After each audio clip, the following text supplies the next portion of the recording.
Buenas noches. ¿Qué es la economía? El término economía proviene de la palabra griega oikos, que significa el que administra un hogar. Este origen tal vez parezca peculiar a primera vista, pero en realidad los hogares y las economías tienen mucho en común. Un hogar tiene que tomar numerosas decisiones, tiene que decidir qué miembros van a realizar cada tarea y qué va a recibir cada uno a cambio.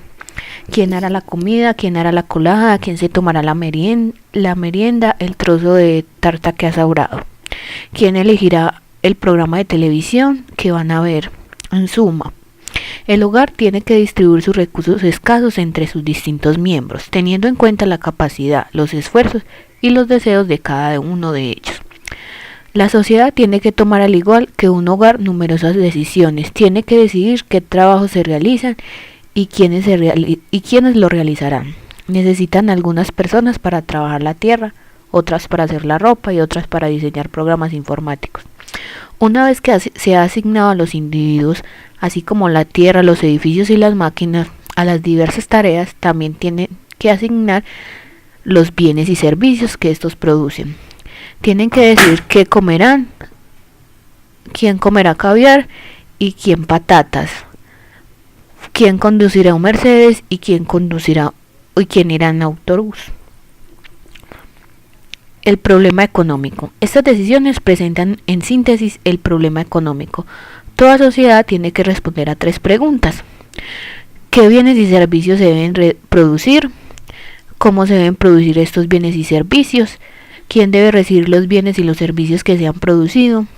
Sería fácil responder estas preguntas si hubiera tantos recursos que la sociedad pudiera producir todo lo que quisiera sus ciudadanos, pero así no es. La sociedad nunca tendrá suficientes recursos para producir los bienes y servicios que satisfagan los deseos y las necesidades de sus ciudadanos. Estos recursos se pueden clasificar en términos generales en 3 categorías. Primero, tierra. Todos los recursos naturales de la tierra. Engloba cosas como los yacimientos minerales, por ejemplo, el mineral de hierro, el oro y el cobre, los peces que hay en el mar, el carbón y todos los productos alimenticios que produce la tierra. David Ricardo, en su obra Principios de Economía, Política y Tributación, se refiere a la tierra con expresión: fuerzas originarias e indestructibles del suelo. Trabajo. El esfuerzo humano, tanto mental como físico, que se realiza en la producción. Un trabajador de una fábrica que produce herramientas de precisión, un banquero inversor, un barrendero, un maestro, todos ellos son formas de trabajo. Capital. El equipo y las estructuras que se utilizan para producir bienes y servicios. Los bienes de capital engloban la maquinaria de las fábricas y los edificios, los tractores, los ordenadores, los hornos de cocina, todo aquello en lo que bien no se utiliza por sí mismo, sino por su aportación a la producción. Escasez y elección. La sociedad tiene que gestionar los recursos que posee. La gestión de los recursos de la sociedad es importante porque estos son escasos. La escasez significa que la sociedad tiene unos recursos limitados y por tanto no puede producir todos los bienes y servicios que desean tener los individuos. De la misma manera que un hogar no puede dar a todos y a cada uno de sus miembros todo lo que desean, una sociedad no puede dar a todos y a cada uno de los individuos el máximo nivel de vida al que aspira. La economía es el estudio del modo en que la sociedad gestiona sus recursos escasos e intenta responder a las 3 preguntas fundamentales que hemos señalado antes. En la mayoría de las sociedades, la asignación de los recursos es fruto de las acciones conjuntas de millones de hogares y de empresas por medio de un sistema de mercados. Los economistas estudian el modo en que toman decisiones las personas, cuánto trabajan, qué compran, cuánto ahorran y cómo invierten sus ahorros. Estudian el modo en que se interrelacionan, por ejemplo, examinan la forma en que la multitud de compradores y vendedores de un bien determinan conjuntamente el precio al que se venden y la cantidad que se venden. Analizan las fuerzas y las tendencias que afectan la economía en su conjunto, entre las cuales se encuentran el crecimiento de la renta media, la proporción de la población que no encuentra trabajo y la tasa que sube los precios. Aunque a veces el estudio de la economía tiene numerosas facetas, está unificado por varias ideas fundamentales. En el resto del capítulo examinamos los 10 principios de la economía. No se preocupe el lector si no los comprende todos al principio, si no le aparecen totalmente convincentes. En los siguientes capítulos analizaremos estas ideas más extensamente. Aquí introduciremos los 10 principios, principalmente para ofrecer una visión panorámica del objetivo del estudio de la economía. Considere este capítulo como un avance de las próximas atracciones. ¿Cómo toman las decisiones los individuos? Una economía no tiene nada de misterioso. Independientemente de que nos refiramos a la economía de un grupo de países como la Unión Europea o la economía de un país como la India o la economía de todo el mundo, una economía no es más que un grupo de personas que se interrelacionan en su vida diaria. La economía se refiere a todas las actividades relacionadas con la producción y el intercambio que se realizan diariamente, es decir, a todas las compras y a todas las ventas. El nivel de actividad económica se refiere a la cantidad de compras y de ventas que se realizan en la economía durante un periodo de tiempo. Como la conducta de una economía refleja la conducta de los individuos que la componen. Iniciamos nuestro estudio del análisis económico con 4 principios por los que se rigen los individuos para tomar decisiones. Primer principio: los individuos se enfrentan a disyuntivas. Hay un viejo dicho común entre los economistas que resume la primera lección sobre la toma de decisiones. El que quiere algo, algo le cuesta. Para conseguirlo que nos gusta, normalmente tenemos que renunciar a otras cosas que también nos gustan. Tomar decisiones es elegir entre beneficios de un objetivo y de los otros. Consideremos el caso de un estudiante que tiene que decidir cómo va a repartir su recurso más valioso, su tiempo. Puede dedicarlo a estudiar economía, lo cual le reportaría beneficios como una calificación más alta. Puede dedicarlo a disfrutar las actividades de ocio, lo cual le reporta otros beneficios, o puede repartirlo entre las dos actividades. Por cada hora que estudia, renuncia a una hora que podría dedicar al gimnasio, a montar bicicleta, a ver la televisión, a echarse la siesta o trabajar a tiempo parcial a fin de tener algún dinero más para sus gastos. Consideremos el caso de los padres tienen que decidir cómo van a gastar la renta familiar.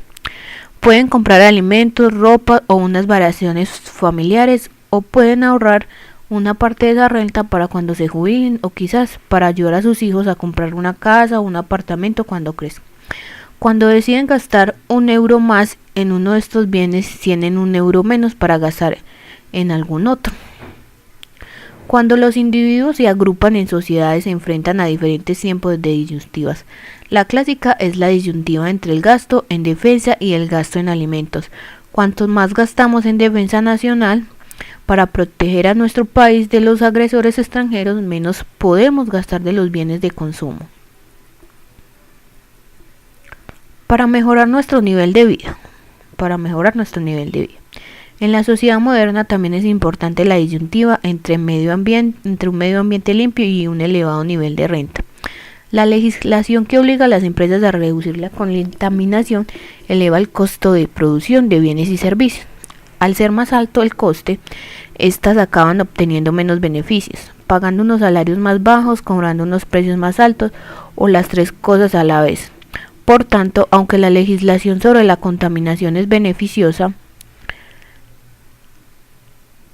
porque consigue un medio ambiente más limpio y como consecuencia mejora la salud, también tiene un coste, reduce la renta de los propietarios de la empresa, de sus trabajadores y sus clientes.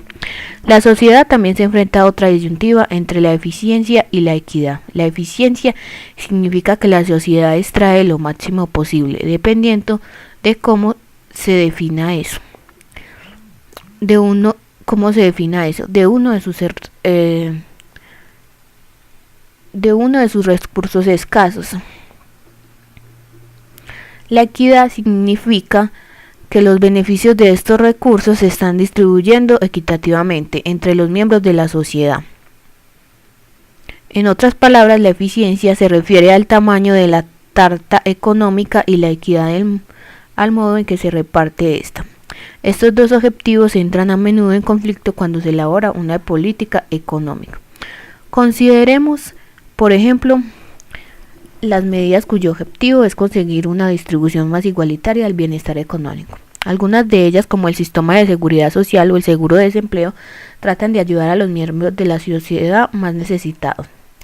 Otras, como el impuesto sobre la renta, piden a los que tienen éxito económico que contribuyan más que los otros a financiar el gasto público. Aunque estas medidas tienen un beneficio, ya que aumentan la equidad, también tienen un coste, puesto que producen la eficiencia cuando el Estado retribuye la renta de los ricos en favor de los pobres.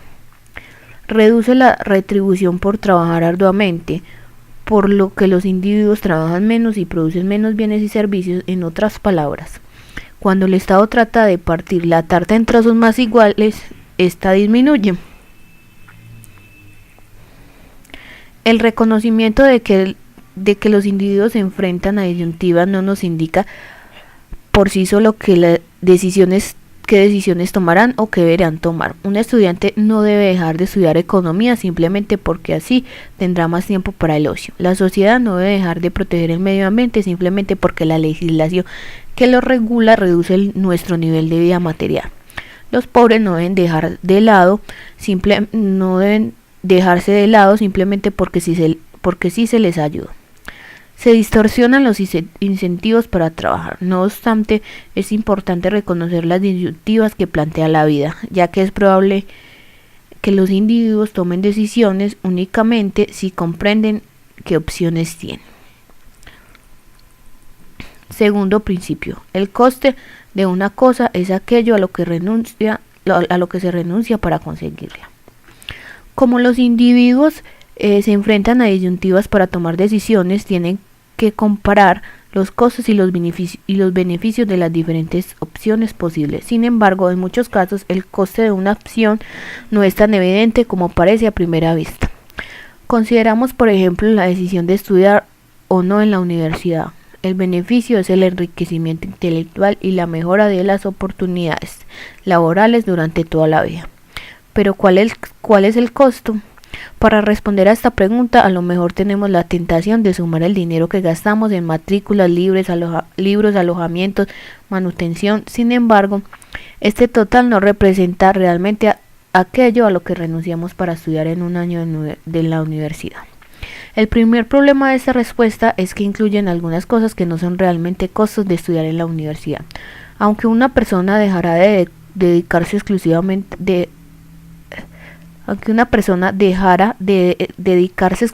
a estudiar, tendría que dormir en algún sitio y tendría que comer. El alojamiento y la manutención solo forman parte de los costos de estudiar en la universidad, si son más caros en la universidad que en algún otro sitio. El hecho del costo del alojamiento y la manutención en la universidad podría ser menor que el gasto en alquileres y alimentación que pagaría si viviera por su cuenta. En este caso, el ahorro en alojamiento y manutención es en realidad un beneficio de estudiar en la universidad. El segundo problema de este cálculo de los costos se halla en lo que no tiene en cuenta el mayor costo de estudiar en la universidad: el tiempo. Cuando una persona dedica un año a asistir a clases, leer libros de texto y hacer trabajos de curso, no puede dedicarse ese tiempo a trabajar. Los salarios a los que se renuncian por estudiar en la universidad constituyen el mayor costo de la educación superior para la mayoría de los estudiantes. El costo de oportunidad de una cosa es aquello a lo que se renuncia para conseguirla. Cuando tomamos una decisión como ir a la universidad, tenemos que ser conscientes de los costos de oportunidad que acompañan a cada una de las opciones posibles. En realidad, normalmente lo somos. Los jugadores universitarios de rugby, baloncesto o golf, que pueden ganar mucho dinero sin abandonar los estudios superiores y dedicar al deporte profesional, son muy conscientes de que para ellos el costo de oportunidad de ir a la universidad es muy alto. No es sorprendente que a menudo lleguen a la conclusión de que el beneficio no merece el costo. Tercer principio: las personas racionales piensan en términos marginales. En la vida raras veces es fácil tomar decisiones y estas normalmente plantean problemas. A la hora de cenar no tenemos que elegir entre ayunar o comer lo más posible, sino entre tomar o no tomar un trozo de pizza. Cuando se acercan las fechas de los exámenes no tenemos que elegir entre estudiar nada o estudiar 24 horas al día, sino entre dedicar una hora más a repasar los apuntes o ver la televisión. Los economistas utilizan el término cambios marginales para describir los pequeños ajustes adicionales que se realicen en un plan que ya existía. Tenga presente que el lector que margen significa borde, por lo que los cambios marginales son los ajustes que realizamos en los bordes de lo que hacemos. En muchas situaciones tomamos las mejores decisiones pensando en términos marginales. Supongamos, por ejemplo, que estamos considerando la posibilidad de estudiar un máster una vez terminados los estudios de grado. Para tomar esta decisión tenemos que saber cuáles son los beneficios adicionales de un año más de estudio, unos salarios más altos durante toda la vida y el mero placer de aprender, y el costo adicional en los que incurríamos, otro año más de tasas universitarias y otro año más de salarios que dejamos de ganar, comprando estos beneficios marginales y estos costos marginales. Podemos saber si merece la pena seguir estudiando un año más. Los individuos y las empresas pueden tomar mejores decisiones pensando en los términos marginales. Una persona racional comprende una acción si y solo si el beneficio marginal de esa acción es mayor que el costo marginal. Cuarto principio. Los individuos responden a los incentivos. Como los individuos toman decisiones comparando el costo y los beneficios a su comportamiento, pueden cambiar cuando cambian los costos o los beneficios. Es decir, los individuos responden a los incentivos. Por ejemplo, cuando sube el precio de las manzanas, la gente decide comer más peras y menos manzanas, porque el costo de comprar manzanas es mayor. Al mismo tiempo, los cultivadores de manzanas deciden contratar más trabajadores y cosechar más manzanas, ya que el beneficio de vender manzanas también es mayor. Cuando veremos el efecto que produce el precio en la conducta de los compradores y los vendedores en un mercado, en este caso en el mercado de las manzanas, es crucial para comprender cómo funciona la economía. Los poderes públicos nunca deben olvidar los incentivos, ya que muchas de las medidas que toman alteran los costos o los beneficios a los que enfrentan los individuos y por tanto su conducta. Por ejemplo, un impuesto sobre la gasolina anima a la gente a utilizar automóviles más pequeños que consumen menos gasolina. También anima a utilizar transporte público en lugar de automóviles o vivir más cerca del centro de trabajo. Cuando los poderes públicos no tienen en cuenta cómo afectan sus medidas a los incentivos, a menudo acaban obteniendo unos resultados que no pretendían. Por ejemplo, en el Reino Unido existía una desgravación fiscal para los propietarios de locales comerciales que no estaban utilizando un incentivo, un incentivo para que los encontraran nuevos usos o nuevos dueños. El gobierno decidió suprimir la desgravación fiscal y dio a entender que así ahora los propietarios de los locales tendrían un incentivo para volver a utilizarlo lo antes posible con el fin de no perder la desgravación. Desgraciadamente, cuando entró en vigor la nueva medida, la economía se encontraba sumida en una grave recesión. No era fácil para los dueños de los locales encontrar nuevos arrendatarios y no digamos conseguir que se crearan nuevas empresas en estas propiedades vacías. Algunos pensaron que era más barato demoler sus locales que tener que pagar un impuesto por ello. Este es el resultado que quería el gobierno, casi seguro que no. Este es un ejemplo del principio general según el cual los individuos responden a los incentivos. Muchos de los incentivos que estudian los economistas son sencillos y otros más complejos. A nadie le sorprende, por ejemplo, que la gente utilice automóviles más pequeños cuando los impuestos sobre la gasolina suben los impuestos sobre la gasolina y por tanto sus precios son relativamente altos. Sin embargo, como pone de manifiesto el ejemplo de la suspensión de las desgravaciones fiscales por los locales comerciales vacíos, las medidas que toman los gobiernos pueden producir unos efectos que no son obvios de antemano. Cuando se analiza una medida Hay que tener en cuenta no solo los efectos directos, sino también los efectos indirectos que actúan a través de los incentivos. Si la medida altera los incentivos, altera la conducta de los individuos. ¿Cómo interactúan los individuos? Los 4 primeros principios analizando se refieren al modo en que tomamos decisiones. Muchas de las decisiones que tomamos a lo largo de nuestra vida nos afectan no solo a nosotros, sino también a otras personas. Los 3 principios siguientes se refieren a la forma en que interactuamos.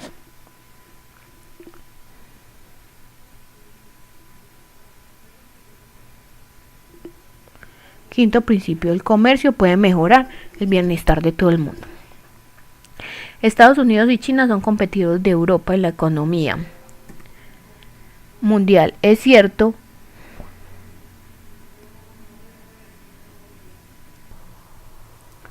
Quinto principio, el principio puede mejorar el bienestar de todo el mundo. El comercio puede mejorar el bienestar de todo el mundo. Estados Unidos y China son competidores de Europa en la economía mundial. Eso es cierto en algunos aspectos, pues las empresas estadounidenses y las chinas producen muchos de los mismos bienes que producen las empresas europeas.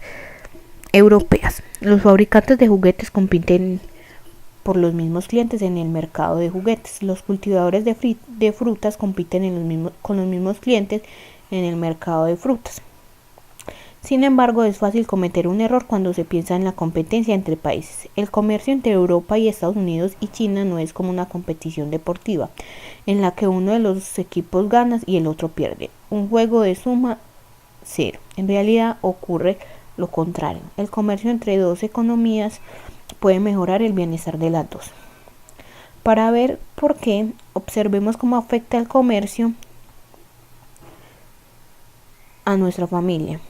Cuando un miembro de nuestra familia busca trabajo, compite con los miembros de otras que están buscando trabajo. Las familias también compiten entre sí cuando van de compras, ya que cada una quiere comprar los mejores bienes al precio más bajo posible. Por tanto, cada una de las familias de la economía compite en cierto sentido con todas las demás. A pesar de esta competencia, nuestra familia no mejoraría su bienestar si se aislara del resto. Si se aislara, tendría que cultivar sus propios alimentos, hacer su propia ropa, construir su propia casa. Es evidente que gana mucho si aprovecha la posibilidad de comerciar con otra. El comercio permite a cada persona especializarse en las actividades que mejor realiza, ya sea cultivar el campo, coser o construir viviendas. Comerciando con otras personas puede comprar una variedad mayor de bienes y de servicios con un coste más bajo. Los países, así como las familias, se benefician de la posibilidad de comercializar entre sí. El comercio permite a los países especializarse en lo que hacen mejor y disfrutar de una variedad mayor de bienes y de servicios. Los japoneses y los estadounidenses, así como los coreanos y los brasileños, son tan socios de Europa en la economía mundial como competidores. Sexto principio. Los mercados normalmente constituyen un buen mecanismo para organizar la actividad económica. La caída del consumismo en la Unión Soviética y Europa Oriental durante la década de 1980 posiblemente sea el cambio más importante que ha ocurrido en el mundo en los últimos 50 años. Los países comunistas se basan en la premisa de que los planificadores centrales del gobierno eran los que estaban en mejores condiciones para dirigir la actividad económica y responder a las 3 preguntas fundamentales del problema económico. Estos planificadores decían qué bienes y servicios se producían, qué cantidad se producía y quiénes lo producían y lo consumían. La planificación central se basaba en la teoría de que el gobierno era el único que podía organizar la actividad económica de una forma que promoviera el bienestar económico del país en su conjunto.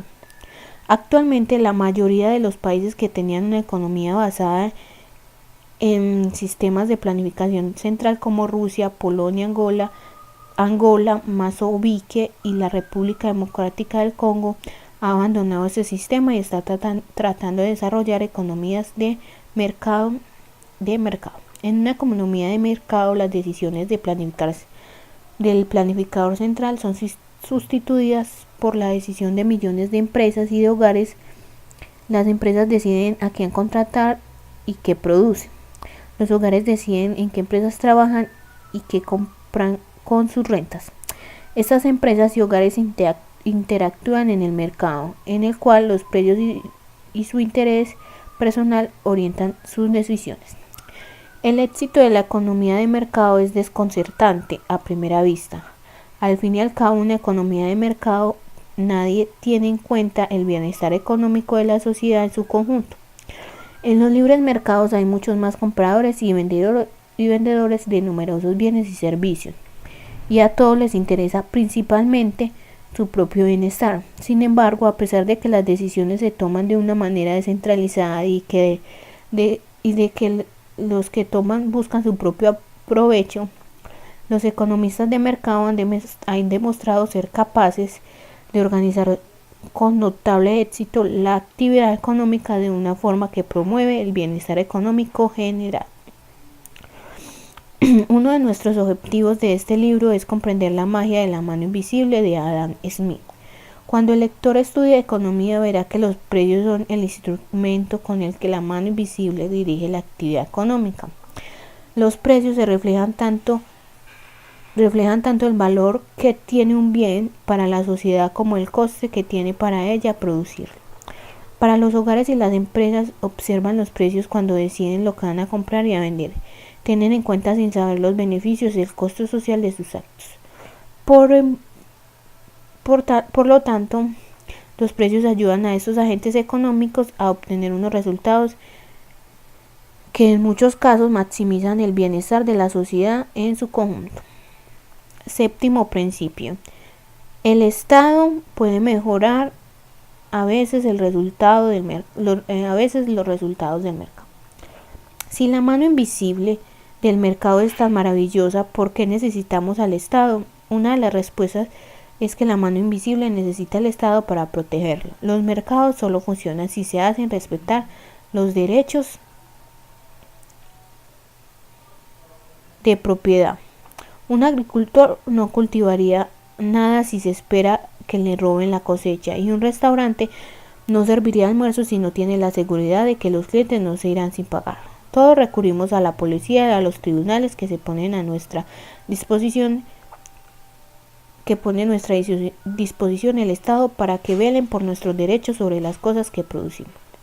Sin embargo, hay otras respuestas a la pregunta de por qué necesitamos al Estado. Aunque los mercados normalmente constituyen un buen mecanismo para organizar la actividad económica, existen algunas importantes excepciones. Hay dos grandes razones por las que el Estado debe intervenir en la economía para promover la eficiencia y la equidad. Es decir, la mayoría de las medidas económicas tienen por objeto agrandar la tarta económica o cambiar la manera en que se reparte.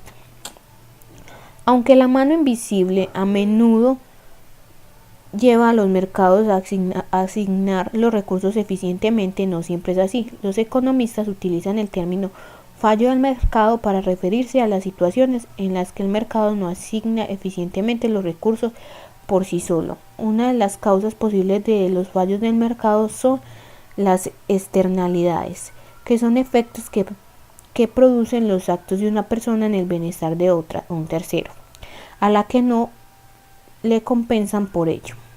El ejemplo clásico de un coste externo es la contaminación. Otra de las causas posibles de los fallos del mercado es el poder del mercado, que se refiere a la capacidad de una persona o de una empresa o de un grupo de empresas para influir indebidamente en los precios de mercado. Cuando hay un fallo del mercado, una política bien diseñada puede mejorar la eficiencia económica. La mano invisible también puede no garantizar la distribución equitativa de la prosperidad económica. Una de las tres preguntas a las que se tiene que responder la sociedad es quién recibe lo que produce. Una economía de mercado retribuye a los individuos según su capacidad para producir cosas que otros están dispuestos a pagar. El mejor jugador de fútbol del mundo gana más que el mejor jugador de ajedrez del mundo, simplemente porque la gente está dispuesta a pagar más por ver un partido de fútbol que por ver una partida de ajedrez. Esa persona está recibiendo más de lo que produce como consecuencia de lo que gana. La mano invisible no garantiza a todo el mundo suficientes alimentos, una ropa decente y una asistencia sanitaria adecuada. Muchas de las medidas que se toman los poderes públicos, como el impuesto sobre la renta y los sistemas de seguridad social, pretenden conseguir una distribución más equitativa del bienestar económico. Decir que el Estado puede mejorar a veces los resultados del mercado no significa que siempre los mejore. Las medidas no son tomadas por ángeles, sino que son frutos de un proceso político que dista de ser perfecto. Algunas veces su único objetivo es recompensar a los que tienen poder político. Otras son tomadas por gobernantes bien intencionados que no están totalmente informados. Uno de los objetivos del estudio de la economía es ayudar a saber cuánto es justificable la política de un gobierno para promover la eficiencia o la equidad y cuándo no. ¿Cómo funciona la economía en su conjunto? Hemos comenzado viendo cómo toman decisiones los individuos y a continuación hemos visto cómo interactúan. Todas estas decisiones e interacciones constituyen la economía. Los 3 últimos principios de los 10 se refieren al funcionamiento de la economía en su conjunto. La microeconomía y la macroeconomía. La economía se estudia en diferentes niveles. Los 7 primeros principios implican el estudio de las decisiones de los hogares y de las empresas, así como de su interacción en los mercados de bienes y servicios concretos. En los 3 últimos principios examinamos el funcionamiento de la economía en su conjunto, que es simplemente la suma de las actividades que realizan todos estos agentes económicos en todos estos mercados. Desde la década de 1930 aproximadamente, el campo de la economía se ha dividido tradicionalmente en 2 grandes subcampos: la microeconomía, que es el estudio del modo en que toman decisiones los hogares y las empresas y de la forma que interactúan en cada mercado. La macroeconomía es el estudio de fenómenos que afectan al conjunto de la economía. Un microeconomista podría estudiar los efectos de un impuesto sobre el uso de automóvil para reducir el tráfico en el centro de la ciudad. Las consecuencias de la competencia extranjera para la industria automovilística europea o el modo en que influye la posesión de estudios universitarios en lo que gana una persona a lo largo de su vida. Un macroeconomista podría estudiar los efectos del endeudamiento del Estado, la evolución de la tasa de desempleo de una economía o distintas medidas para aumentar el crecimiento del nivel de vida de un país.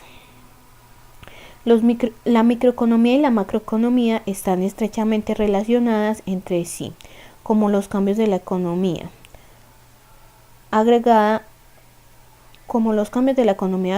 son el resultado de las decisiones de millones de personas. Es imposible comprender los fenómenos macroeconómicos sin examinar las decisiones microeconómicas correspondientes. Por ejemplo, un macroeconomista podría estudiar la repercusión de una reducción del impuesto sobre la renta en la producción total de bienes y servicios de una economía. Para analizar esta cuestión tendría que preguntarse cómo afecta la reducción del impuesto a las decisiones de los hogares sobre su cantidad de gastos en bienes y servicios. A pesar de la relación inherente entre la microeconomía y la macroeconomía, en los 2 campos son distintos. En economía tal vez parezca lógico comenzar por la unidad más pequeña. Sin embargo, esa manera de proceder no es ni necesaria ni siempre la mejor. Como la microeconomía y la macroeconomía abordan cuestiones diferentes, a veces adoptan enfoques muy distintos y suelen enseñar en cursos separados. Un concepto fundamental en macroeconomía es el crecimiento económico, que es el aumento porcentual del número de bienes y servicios producidos en una economía durante un periodo de tiempo y que normalmente se expresan trimestral o anualmente. 8º principio. El nivel de vida de una economía depende de su capacidad para producir bienes y servicios. La tabla 1.1 muestra el Producto Interno Bruto per cápita de la población de algunos países expresados en dólares. Está claro que en muchas de las economías avanzadas la renta per cápita es relativamente alta. En Noruega es de 98.102 dólares, cifra envidiable en los Países Bajos de 50.087 y en Alemania de 43.689. Si nos alejamos de las prósperas economías de Europa Occidental, comenzamos a observar la existencia de una diferencia de renta y de niveles de vida en todo el mundo que son bastante asombrosos. Por ejemplo, en Yemen la renta media es de 1.361 y en Afganistán solo representa algo más pequeño de un 0,5% de la renta per cápita del de Noruega.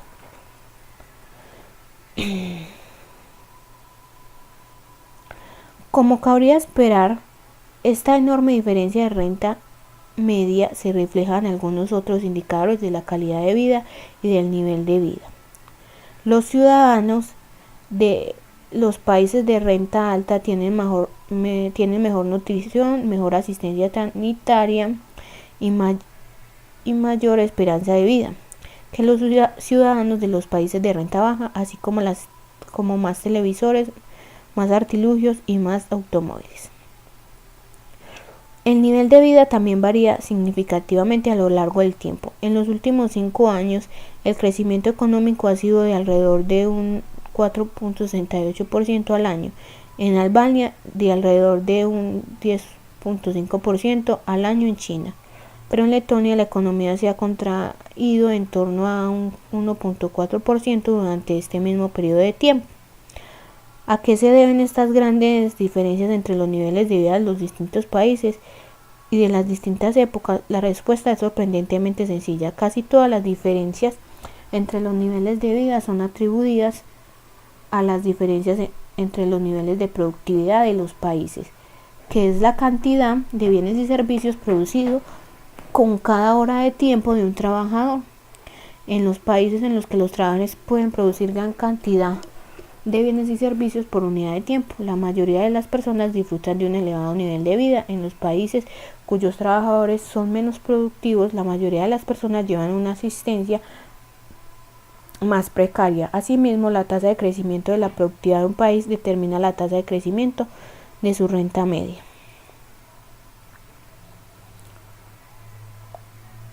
Noveno principio. Los precios suben cuando el gobierno imprime demasiado dinero. En Zimbabue, la inflación era en marzo de 2007 de 2.200%.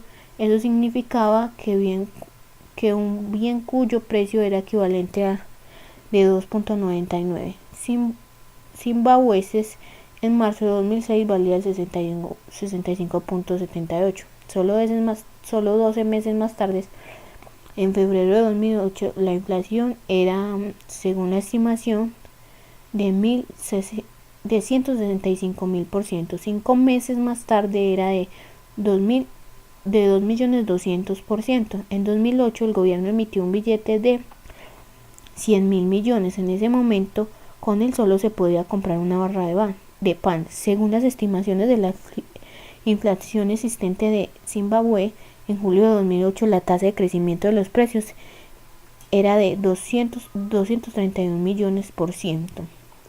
En enero de 2009 el gobierno emitió billetes de 10, 20, 50 y 100 billones. 100 billones es 100 seguido de 12 ceros. Este episodio es uno de los ejemplos más espectaculares de inflación de la historia, una subida a nivel general de precios de la economía. La inflación alta es un problema porque impone algunos costes en la sociedad. Mantenerla en un bajo nivel es su objetivo de los responsables de la política económica a todo el mundo. ¿A qué se debe la inflación? En casi todos los casos, en lo que es alta o persistente, resulta que el culpable es el mismo, el crecimiento de la cantidad de dinero. Cuando un gobierno crea grandes cantidades de dinero, su valor disminuye, como hemos señalado antes. El gobierno de Zimbabue estaba emitiendo billetes de denominaciones cada vez mayores. Generalmente se acepta que existe una relación entre el crecimiento de la cantidad de dinero y la tasa de crecimiento de los precios. 10º principio. La sociedad se enfrenta a una disyuntiva a corto plazo entre la inflación y el desempleo.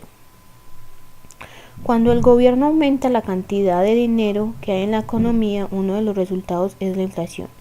Otro, al menos a corto plazo, es la disminución del nivel de desempleo. La curva que muestra esta disyuntiva a corto plazo entre la inflación y el desempleo se denomina la curva de Phillips, en honor al economista que primero la examinó cuando trabajaba en London School of Economics.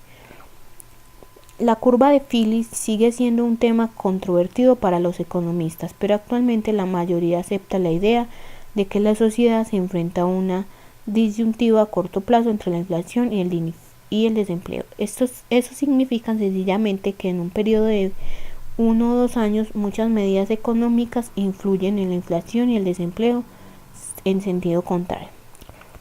Las autoridades económicas se enfrentan a esta disyuntiva independientemente de los niveles de inflación y del desempleo, comiencen siendo altos, comiencen siendo bajos o se encuentren en una situación intermedia. La disyuntiva entre la inflación y el desempleo es solo temporal, pero puede durar varios años. Por lo tanto, la curva de Phillips es fundamental para comprender mucho de lo que ocurre en la economía. En particular, es importante para comprender el ciclo económico, que son las fluctuaciones irregulares y en gran medida impredecibles de la actividad económica, medidas por el número de personas ocupadas o por la producción de bienes y servicios. Los responsables de la política económica pueden explotar a esta disyuntiva a corto plazo entre la inflación y el desempleo, utilizando diversos instrumentos, alterando la cantidad que gasta el Estado, la cantidad que recauda en impuestos y la cantidad de dinero que imprime. Pueden influir en la combinación de inflación y desempleo que experimenta la economía. Como estos instrumentos de la política monetaria y fiscal pueden ser muy poderosos, el modo en que se deben utilizar para controlar la economía, en caso de que deba utilizarse, es objeto de continuos debates. Conclusiones. Ahora ya tiene el lector alguna idea de qué es la economía. En los capítulos siguientes expondremos muchas ideas específicas sobre los individuos, los mercados y la economía. Para dominarlas será necesario esforzarse algo, pero no es una tarea ardua. El campo de la economía se basa en unas cuantas ideas básicas que se pueden aplicar en muchas situaciones diferentes.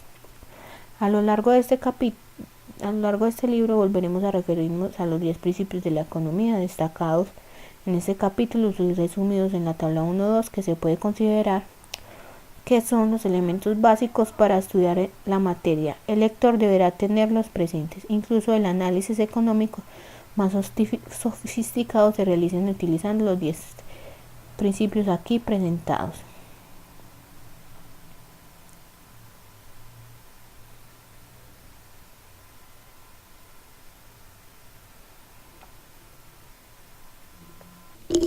Relación entre los fragmentos.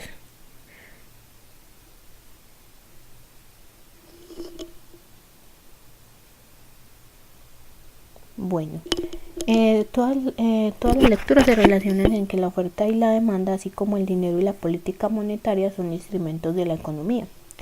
En general, eso quiere decir, económicamente hablando, que la oferta es el acto de presentar para él los cambios, productos y servicios, y la demanda, la solicitud de un producto o servicio acompañado del ofrecimiento de otro equivalente, o sea, la pretensión en cambio de un artículo de riqueza.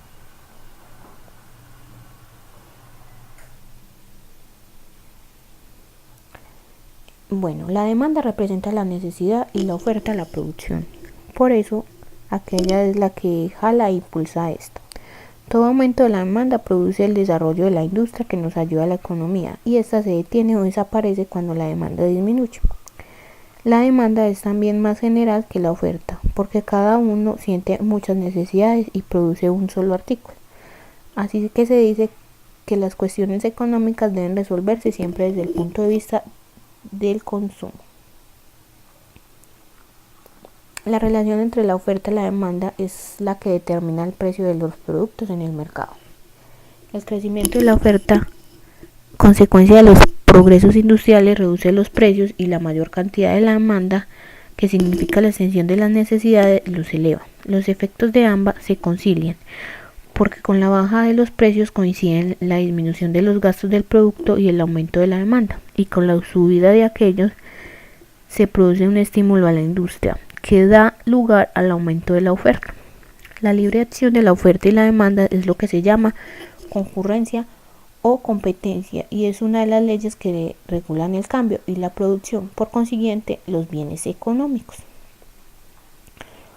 Y la relación con el dinero y la política monetaria es que hoy en día la mayor parte de la gente reconoce la importancia del dinero en su vida, pero poco se entiende que su importancia económica va más allá de su simple utilidad como instrumento para hacer transacciones. Por ejemplo, muchas personas ignoran que cuando la cantidad de dinero que hay en la economía es excesiva, los precios tienden a aumentar de manera acelerada. Cuando esto sucede, todas las personas se ven perjudicadas, porque pueden adquirir meros bienes y servicios con el dinero que reciben. Para evitar que esto pase, existe una autoridad encargada de controlar la cantidad de dinero que hay en la economía. En la mayoría de los países, la autoridad que ejerce esta función es el Banco Central. Buenas noches, muchas gracias.